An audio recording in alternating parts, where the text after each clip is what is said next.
Hi, I'm Julia, a professional Spanish teacher, and in this video I'm going to explain to you why it's difficult for most people to get fluent in Spanish and how you can avoid these mistakes from happening to you. Before we begin, you have to know that this video is for beginners, people that are just getting started in Spanish, and for experienced learners, meaning that people that have been trying to learn this language for years, using apps, using YouTube, using music, trying to talk with coworkers, and after years doing this, they feel stuck at a beginner level or even at an intermediate level, and they want to finally move on.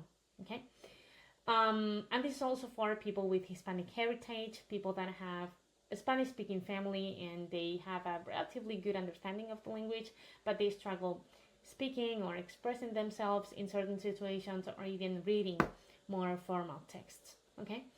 On the other hand, this video is not for you if you're looking for an easy solution, if you're looking for a magic pill to magically learn Spanish, if you want to learn Spanish in months, because that's impossible. That's not for you, okay? This is for you only if you want to learn Spanish, you want to take it seriously, and you really want to connect with others, okay?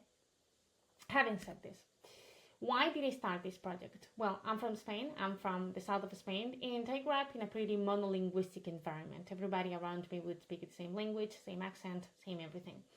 Thing is that when I was a teenager, when I was 13, 14, I got really interested in languages. So I went to a language school, a language academy. I spent there 2-3 years, and I got fluent in English and then in French. Because in Spain and in several other European countries as well, this is a reality, okay? In every single corner, you have a language school and language academy, so if you want to learn any given language, it's as easy as going to one of these, okay? Actually, I have a friend who's currently learning Chinese, and he's learning Chinese in one of these academies. And the thing is that when I began teaching Spanish online, I realized that in certain countries like the US, this is not the case at all. In the US, you guys don't have language academies, really, and once you leave the educational system, it's very difficult for you guys to find a place to learn language in an efficient and fun way. So what ends up happening is something like this. People go on Duolingo, then people try to watch Netflix, but it's very overwhelming, so they read a book, but it doesn't work either.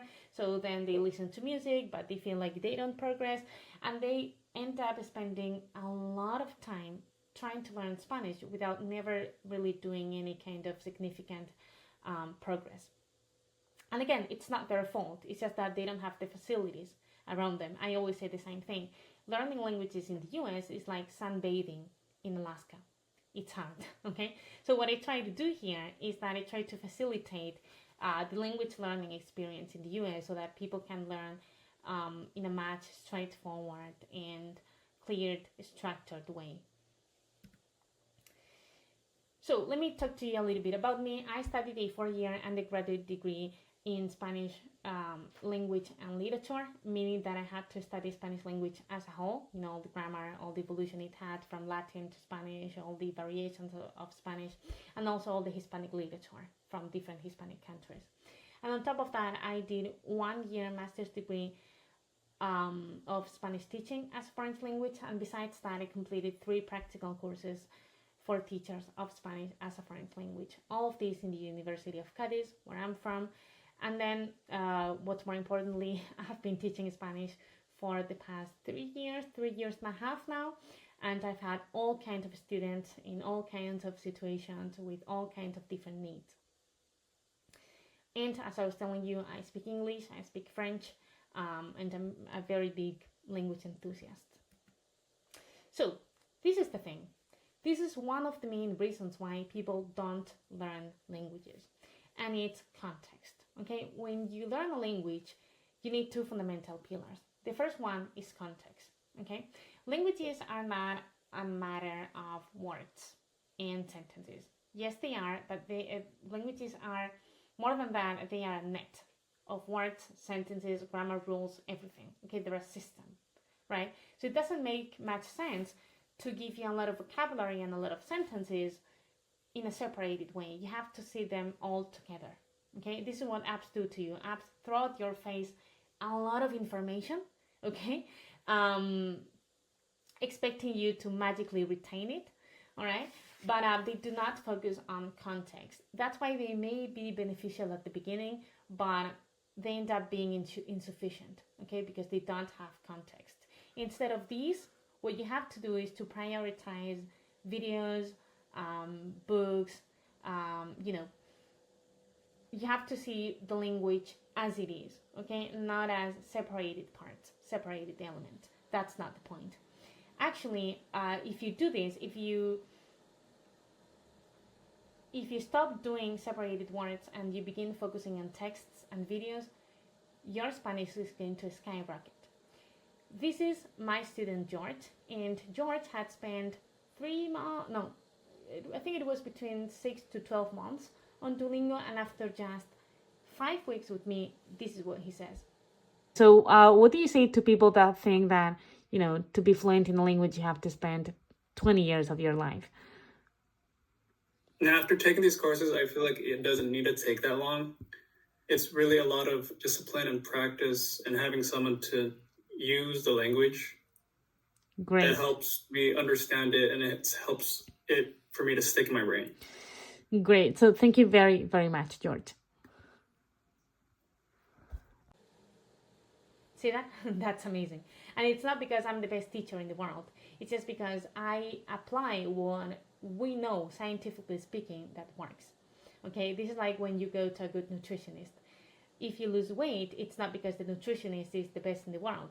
It's just because the nutritionist knows what is going to work so that you lose weight. This is the same. I just try to apply the different techniques and different approaches that I know are going to work.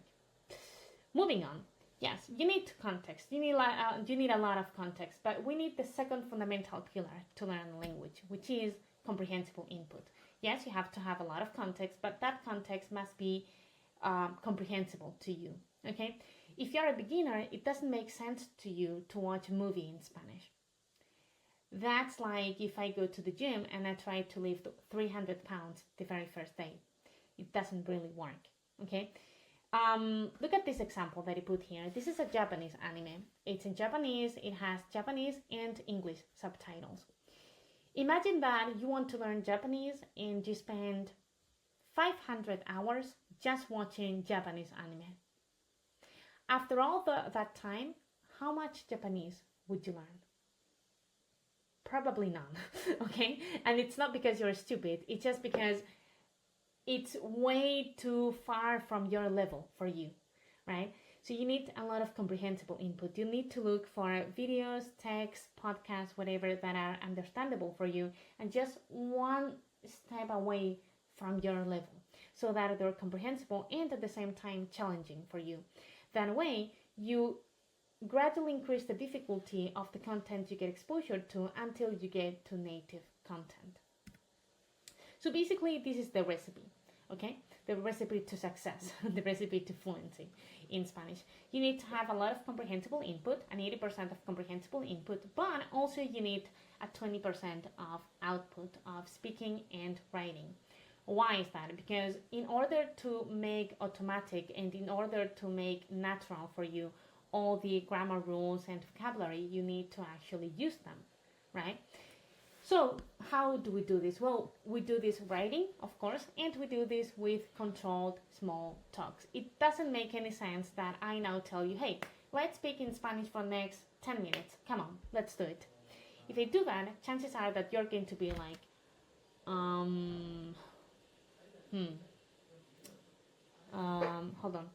Oh yeah, thinking instead of interacting with me. Right? Because if I do that, it's like if I show you a Spanish movie. Again, it's not accessible for you yet. So what I mean by output, I mean having controlled small talks. So for example, if we go through the present tense, immediately after we go through our routine. Like, hey, at what time do you wake up? Oh, I wake up at 7 a.m. Oh, and when do you go to the gym? I go to the gym in the afternoons. Right? Having this kind of small talks, that's going to allow you to be able to communicate with others and to get your point across from not from the get-go, but pretty much, okay, from almost the very beginning. If we mix all of these with grammar, because yes, Spanish is a grammatical language, okay, it's a myth when people say, oh, you don't need grammar, look at kids learn languages without grammar. Well, you're not a kid anymore. You need grammar, especially in a Latin language, okay? So if we mix all of these with grammar, again, a well-explained, contextualized grammar, and you practice Spanish for 20 minutes a day, I can assure you that your Spanish is going to skyrocket in a matter of months. Actually, this is what my student Jonathan says after being with me for 5 months. Jonathan had spent years trying to learn Spanish, and it wasn't until he came to me that he finally made some significant progress. Now that you're here with me, that we've been a couple of months working together, how far from fluency are you now? I'm definitely getting there. A lot closer than I was, and I mean, I don't consider myself, so fluent that I can you know, translate, a movie for somebody, standing right there verbatim. But my communication skills have improved. My comprehension's improved. Because of simple things that maybe I could have thought of to do on my own. Maybe I could have looked it up, but I didn't. Yeah. Guidance is what helped, because the guidance was focused on where I'm actually at. And now you're at B1 level, so that means that you're less. See that? That's amazing. And again, it's not because of me, it's just because I applied everything that we know it works.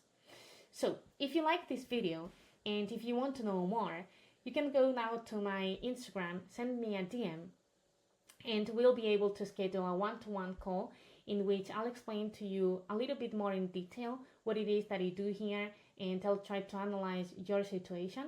Don't worry, the call would be completely for free. So again, if you're really interested in this, go to my Instagram, send me a DM, and you'll be able to begin your Spanish journey. Thank you very much.